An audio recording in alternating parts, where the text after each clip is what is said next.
بالکل وہ تو یہاں جو جمہوری نظام ہے، جو ڈیموکریسی ہے، اس کو تو بالکل سسپینڈ کیا گیا ہے.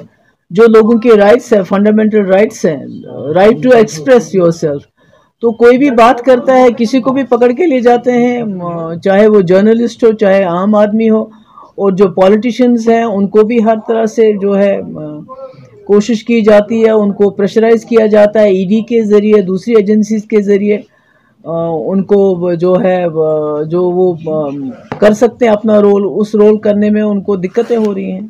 دیکھیے ہم تو کہتے ہیں کہ چلیے دیر آئے درست آئے، کیونکہ سب سے زیادہ جو اس کو کمیونلائز کرتی ہے کشمیری پنڈتوں کی جو کلنگس ہے، انفارچونیٹ کلنگس ہے، وہ بی جے پی کی سرکار ہے. انہوں نے ہی اس کے اوپر فلم بنوائی اور جگہ جگہ اس فلم کو دکھا رہے ہیں، جس سے کشمیری جو مسلم اور کشمیری پنڈت کمیونٹی کے بیچ میں زیادہ سے زیادہ نفرت پیدا کرنے کی کوشش ہو رہی ہے. یہ تو اچھی بات ہے جو کہی، مگر ان کو مجھے لگتا ہے بی جے پی کو یہ لیسن دینا چاہیے. دیکھیے یہ جو بھارت جوڑو یاترا ہے، یہ ایک ایسا شخص اس وقت کھڑا ہو رہا ہے جو کمیونل فورسز ہیں، جو ملک کو ڈیوائیڈ کرنے کی کوشش کر رہے ہیں، سیکولرزم کو ختم کرنے کی کوشش کر رہے ہیں، جمہوری نظام کو ختم کرنے کی کوشش کر رہے ہیں، اس کے خلاف آواز اٹھا رہا ہے.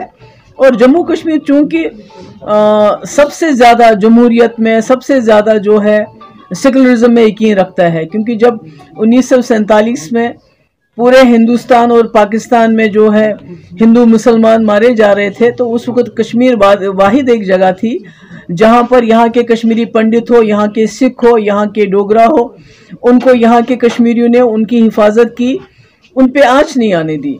تو تبھی گاندھی جی نے کہا تھا کہ مجھے کشمیر سے ایک روشنی کی کرن نظر آ رہی ہے. تو اب جب ملک میں سیکولرزم ختم کرنے کی کوشش کی جا رہی ہے، تو اس کا سب سے زیادہ نقصان جو ہے وہ ہم جموں کشمیر کے لوگوں کو بھگتنا پڑ رہا ہے. جیسا آپ نے دیکھا 2019 کے بعد ہم واحد مسلم میجارٹی سٹیٹ ہونے کے باوجود ہم نے ہندوستان کے ساتھ الحاق کیا، اس لیے کیونکہ وہ ایک سیکولر ملک تھا، کیونکہ وہ ایک ڈیموکریٹک ملک بنا جس کے لیے گاندھی جی نے اپنی جان دی. تو آج مجھے لگتا ہے جموں کشمیر کا یہاں ہم لوگوں کا یہ فرض بنتا ہے کہ اگر ایک شخص نکلا ہے اس وقت اس ملک کی جمہوریت کو بچانے کے لیے، اس ملک کے سیکولرزم کو بچانے کے لیے، ہندوستان کی گنگا جمنا تہذیب کو بچانے کے لیے، ایسے میں ہمارا اس کے ساتھ کھڑا ہونا اس لیے لازمی ہے. اور ساتھ ہی اس کا سب سے زیادہ خمیازہ جو ہے، جو یہ ملک میں جو بانٹا جا رہا ہے، اس کا سب سے زیادہ خمیازہ جو ہے ہم جموں کشمیر کے لوگوں کو بھگتنا پڑ رہا ہے. آج بھی جموں کشمیر کو ایک کھلی جیل میں تبدیل کیا گیا ہے.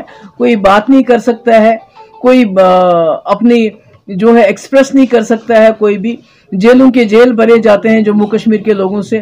ہمارے نوجوان جو ہے وہ باہر ان کو پٹائی کی جاتی ہے باہر کے کالجز میں. ابھی میں اندور کا ایک ویڈیو دیکھ رہی تھی جس میں ایک نوجوان بچہ اور بچی، اس کے ارد گرد کچھ گونز کھڑے ہیں اور ان کو تنگ کر رہے ہیں اور پولیس کو بلا رہے ہیں. تو یہ ماحول تو اسی لیے بنا ہے کیونکہ بی جے پی نے پورے ملک میں ماحول بگاڑ دیا ہے. سب سے بڑی بات تو یہ ہے کہ جو سرکار دعویٰ کرتی ہے ہم نے جموں کشمیر سے ملیٹنسی ختم کی، تو آج جموں میں بھی ملیٹنسی ہو رہی ہے، تو ان کی سب سے بڑی ناکامی ہے.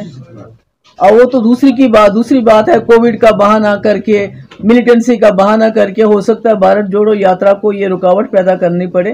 پر سب سے بڑا افسوس تو یہ ہے کہ یہ ملیٹنسی جموں تک بھی پھیلی ہے. یہ ملیٹنسی کو کنٹرول کرنے میں پوری طرح سے ناکام ہو گئے ہیں. ایک سیکولر کریکٹر ہے ہمارا، ہم جو گنگا جمنا تہذیب ہمارے جموں کشمیر میں اور ملک میں ہے اس کو بچانے کے لیے، باقی جو ہماری لڑائی ہے وہ ہم الگ لڑتے رہیں گے. دیکھیے طلب العلم فریضۃ علی کل مسلمین و مسلمہ، یہ ہمارے اسلام میں ہے. پہلا لفظ اقرا یعنی پڑھو. تو اگر کوئی مذہب کا استعمال کر کے، مذہب کا نام لے کے اسلام کے خلاف کام کرتا ہو تو اس کی ہم کنڈمنیشن کرتے ہیں.